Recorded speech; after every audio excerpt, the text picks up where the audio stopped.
So sticking a complete twos up to last year's New Year's resolution, which was to care less about what people think, I have taken to Twitter and asked you guys what you want to see on this channel in 2017, because who needs real content when you can just people please? A gentleman that has never tweeted me before, actually, called John Ihir, said that he would like to see the deconstruct yourself until you're weeping on camera tag. Now, I've googled this tag and it doesn't seem to exist, but I thought it was quite close to a video that I see a lot around, which is reading my old diaries. Now, a lot of people in this video seem to pull out 1 or 2 or 3 diaries. I'm going to talk you through how many diaries I kept as a child. 1, 2, oh, this is like a shame haul.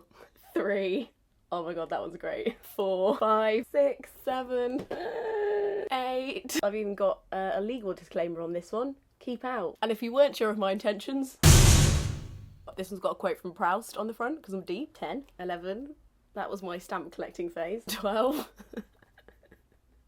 Urban Babe must have made so much branding money in 2013. Ditto Purple Ronnie, and Hello Kitty. I was really into my branding. 15, 16, Top Secret. 17, 18, this one's really thick. 19, 20, 21. We're still going. 22, 23. Truth. 24. This must have been my poverty phase. 25, 26, 27. Oh shit, we're never gonna know what's in this one, guys. That is hardware you can't fuck with. 28, 29. That is more diaries than years I have in this world. So for your entertainment and for the detriment of my own mental health, I'm gonna read some out for you because I haven't read these since I wrote them. Okay. Here we go. This is 2001, so I'm 11. Was I too old for this kind of customisation? Probably. Okay. This is Tuesday, the 6th of February, 2001. Today was a pretty normal day. P-R-I-T-T-Y. Went to school, gave Jamie her birthday pressie. Homework, homework, homework. At lunch, most year sixes just wandering about and making each other laugh. Hanging out, as you might say. I sound like Miranda's mum. That's a evening tea, as you might say. 10-year-old Lena. You're a twat, as they might say. I nearly died snoring in science with Mr. J. After science, Mr. J let us out early, so we had to go to Mr. Tyrrell. Jade and Danny, maybe they were dating, having a little argument, probably dating, and Jade said Danny told her he fancied me. Probably not dating then. I don't know what to think. I don't really like him. I'm talking about going to this youth group called Jigsaw and like trying to fit in with all of the cool people. We played loads of games in Jigsaw and I was laughing and joking with everyone else. It was amazing. It was if I wasn't a loose end following about all the popular ones. I was me, all by myself. Lately I've been thinking that all I do is hang around with all the popular people and sort of be a bit quiet. I woke up at 9:30 and in bed till 10, then I went to drama. I didn't get the part in The Emperor's Clothes. I'll probably be singing and dancing a small part. Jen's mum took us home and we asked if Jen could sleep over. My mum said yes and Jen's mum said yes. Plan made! We had a good time. First we made toffee apples with mum, then Jen tried to teach Shadow new tricks. It didn't work very well. Shadow was my dog. We got out our makeup. I'm 10! We got out our makeup and did some. You didn't need YouTube tutorials back then, you just got out your makeup and you did some. I swapped my clear nail varnish for Jenny's 2 glitter ones. We watched Parent Trap and Jen did my hair. In the morning we put on a little glitter and went to church. Sassy! Clearly the root of all of my religious rebellion. I'm going to end this diary on the last entry I made in it. I make a list of all of my friends that I like in order, because that's where you put that stuff before MySpace was invented and you had to rank humans. I note that the last one on the list is probably not my friend, but I can change that. Now I've decided something.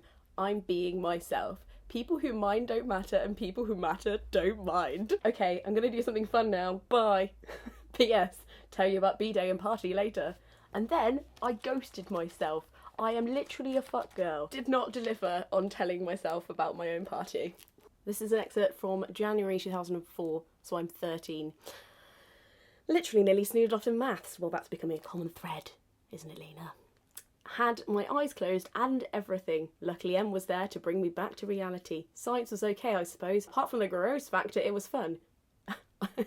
You see. We had to dissect a sheep's eyeball. Ugh. It was sick. There's a drawing. Begged Kia to come with me and Em so we wouldn't have to touch the thing, but ended up being able to resist the goo. That's the stupid thing about me. Even if it's something I hate, I want to try it, just for the hell of it. Lol. This is when my friend Ra left. She was moving to Wiltshire and it was like literally the most tragic thing in my life. And me and my friend Jen, who, fun fact, is now in the band Skillet. Do you know her? Duh. Anyway, we sung Blink-182 in this service. This is supposed to be like a goodbye service to Ra and her family. My favourite bit of the service was when Ra and Jen did our song cover of Blink-182. It's slow and meaningful.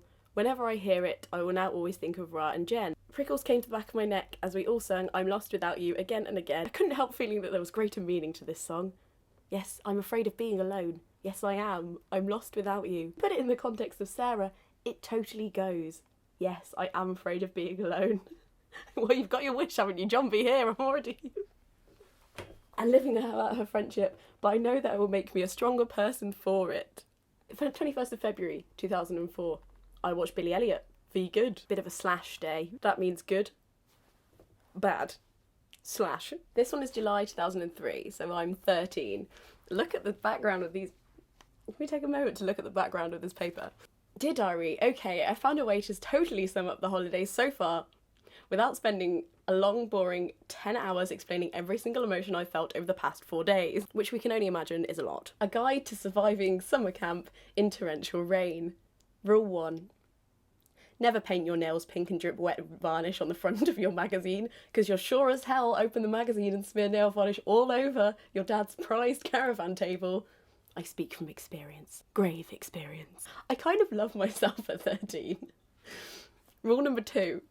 Always check there are no nosy blokes, or anyone for that matter, standing outside the campus kitchen before you start a loud round of harmonious Dona Nobis Pacem with your cousin while doing the wash-up. Again, I speak from experience. Dona Nobis Pacem? Dona Nobis? I don't even know how to say anymore.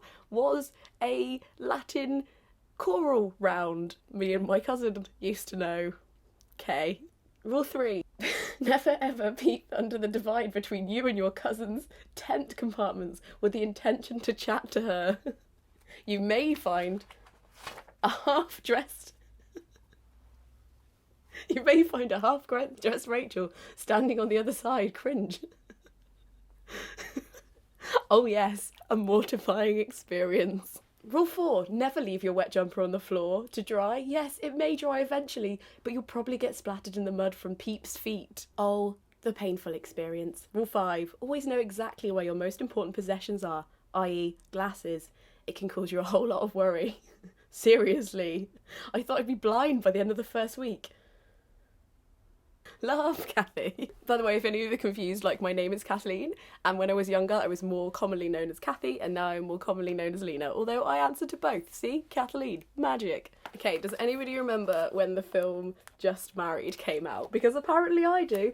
I was on seat 24, row L, in screen 5 of the Coventry Odeon on the 5th of the 4th, 2003. And we went to see the 12:30 performance because we are radical. I wore my huge purple and blue homemade cords. Yes, I did used to make my own clothes at 12. I'm actually not fucking with you. And a cute purple top and denim jacket to match. More about that later. Okay.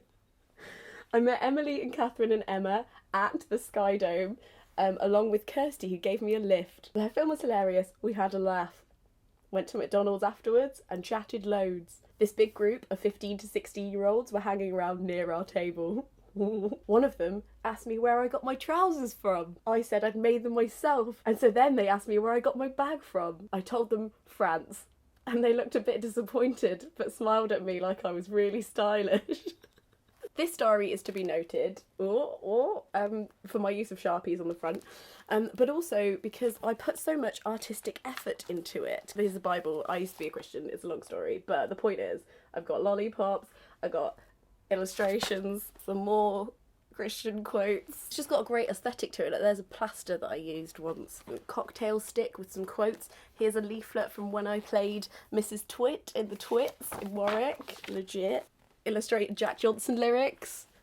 for your time. Can we just appreciate also that I have copied out all these texts I had from a boy, literally word for word. January the 13th, 2002. Dear Diary, Sat and Sun have passed since I last wrote.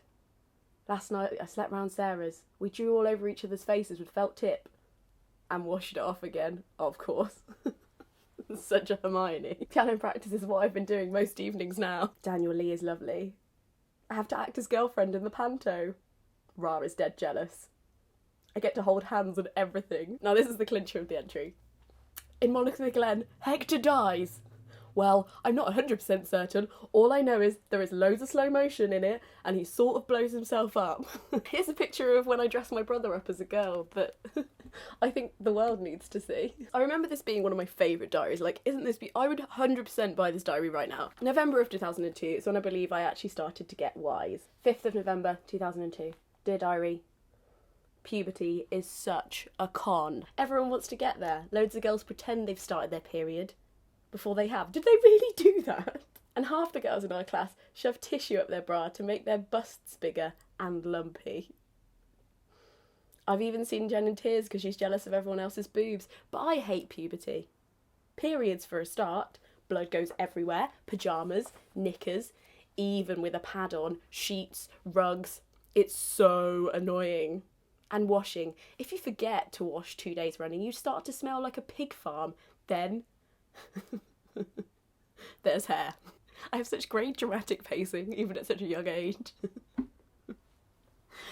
Oh, why am I doing this? Then there's the hair, especially leg hair. I shaved today and pressed a little too hard with the razor, and suddenly my legs are dripping in blood.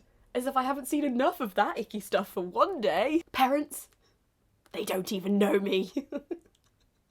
Today Mum went out to choose a video for me and came back with The Everlasting Story, a totally pathetic kids film from the 70s. Worst of all, mood swings.